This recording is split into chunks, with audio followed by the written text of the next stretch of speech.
Hello and welcome back to the channel. In this video I'll be sharing with you a requested tutorial from my group on how to cut this stylish backless waistcoat. So if this is something you like, please don't forget to hit on the subscribe button, give this video a thumbs up. So let's dive right into today's video. So on my pattern, this is what I have. I've marked out my basic measurements, which includes my shoulder to bust line, my shoulder to under bust line, my shoulder to waistline, and I marked my blouse length, which is 21 inches. Now I'll go ahead and mark my shoulder divided by 2. My shoulder is 14 divided by 2 is 7, and I'll come down by 1 inch. Go ahead to place and draw out my shoulder slope. Next, you'll be finding your chest line. To do that is your bust circumference divided by 6 plus 1.5 inches. Mine is 7 inches. I placed my ruler and I'll draw out a straight line on that point. So after I'm done marking this, I'll go ahead to place and mark my shoulder divided by 2. And I'll mark. Now I'll place my ruler and connect, drawing out a straight line. After I'm done drawing this out, I'll go ahead to divide what I have into 2. I'll go ahead to mark the midpoint, and after I'm done marking, I'll come out by ½ inch. So now I'll go down to the chest line or the armhole line, mark my bust circumference divided by 4. So the next step is to connect from the shoulder to the ½ inch and down to the chest line where you have your bust circumference divided by 4. So after marking this, I'll just go ahead to draw out my shoulder. So this dress actually has a button allowance, but I did not add that now because of I get questions regarding when I'm drafting a shirt if the button allowance is also part of the measurement. So I'll be adding that much later so that this pattern will not be very confusing. So next, I'll go ahead to mark my nipple to nipple divided by 2. So my nipple to nipple is 7 inches divided by 2, and I'll go ahead to mark it, which is 3.5. And after I'm done marking that, I'll go ahead to use my ruler place, and I'm going to connect this all the way to the lower part of this pattern. Now you want to go ahead and mark your dart. I'll be marking a basic dart of ½ inch on both sides of my pattern. I'll come down by 1 inch from my bust, and I'll go ahead to connect this all the way to the upper part of my pattern this way. After I'm done marking that, I'll go ahead to extend my dart all the way to the lower part of my pattern. After marking out, I'll use my marker to outline, and the next step is to insert my body measurement.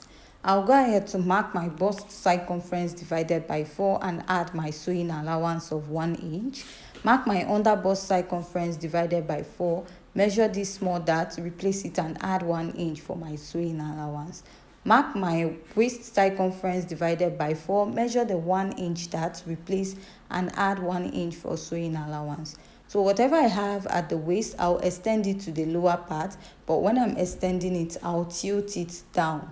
Now I'll just go ahead to connect the rest of my pattern. So you don't really need the measurement you have at the lower part of your body because you're going to be drawing out a stylish hemline at the lower part of this dress. So after I'm done marking this right now, so just like I said, I'm going to add my button allowance later. So I'm done marking out my measurements. So I'll just rule out that the line where I joined this to the pattern paper to another pattern paper, which is the center. Now for the button allowance, I'll be adding 1.5 inches to this. So I like my button allowance to lap very well so that it will not leave space or gaping at the center of my dress. And also when you're cutting this out, when you're sewing this particular pattern, you're going to be adding ½ inch for stitching up allowance. So I'll go ahead to mark that 1.5 inches. You can still go ahead to use 2 inches. Remember, you're going to turn this up. You're not actually going to fold the button allowance, unlike when you're making a shirt. So that's why I'm using 1.5 inches for this part. So after I'm done doing this, I'll just go ahead and cut out the excess and keep it outside. So you want to mark your neckline, and I'll be using a basic neckline of 3 inches, and I'll mark. After that, I will come down by 8.5 inches. So this is not a standard. Go ahead and use any measurement of your choice. If you don't want it to be too revealing, you can go ahead to leave it all the way up.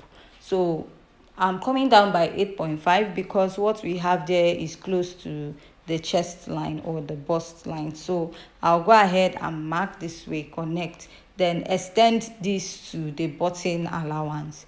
After I'm done doing this, the next step you want to also take is to mark 2 inches from this your neckline now, because what we have on the shoulder is a bit small and you connect it to the armhole. So this is what I have on this part. I'll go in with my marker and I'll go ahead to outline. So after I'm done outlining, I'm going to come down by 1.5 inches or 2 inches after my waistline, and I'll go ahead to connect. From that point now, I'll draw it out, and also on the side of my pattern, I will do the same. So you can come down by the same measurement or you can use a different measurement altogether. It totally depends on what you want. So I use 1.5 and I'll extend it to the lower part. So while extending it, what I have there went down by 1 inch. So I will just replace that 1 inch at the lower part. Also go in a bit and I will take it down to that point. That is that 1 inch point. So this is what I have at the lower part of this pattern, and I will draw this out. Going to the upper part of this pattern, you notice that this waistcoat is actually cut into two. All you need to do is to divide what you have here, which is 2 inches. If you divide it, you have 1 inch on both sides. So from that point, I'll connect it all the way to the lower part, meeting the dart, and I'll go ahead to connect. So now I'll just draw out my buttons to show my button allowance, and this is it. We are done drafting this out, and I'll just go ahead to cut this out. So at this point, we are done drafting this out, and I'll go ahead to cut it. So if you have any question regarding this tutorial, please also leave your question. To also join my WhatsApp group, you can also indicate at the comment section. So now I'll go ahead, and you can use this pattern to cut out your back pattern. All you need to do is to fold up the chest line area, and after folding that, fold out your your button allowance, and fold the lower area of your pattern.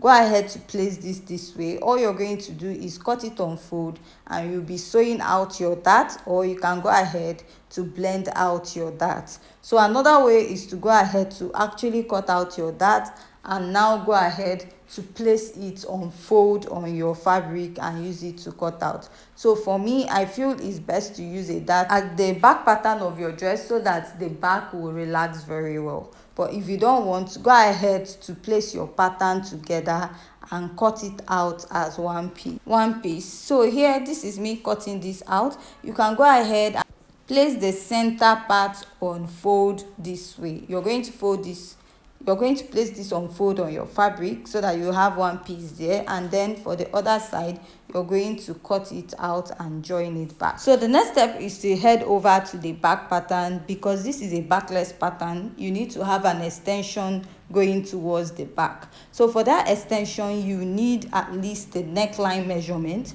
So I'm going to use a basic neckline of 3 inches by 1. So after marking it, that 1 inch is the depth, and then go ahead to connect. What you do is to take the measurement you have around the neckline. For me, I have 4 inches. So this 4 inches now is the extension you have at the back part of this backless dress. So I'll go ahead and measure that 4 inches, and then this 4 inches now, I'll go out by 2 inches. So you're going to cut this on fold, which will become 8. After you're done joining your dress, you'll be attaching this to the back neckline of the dress. So with this, we have come to the end of today's tutorial.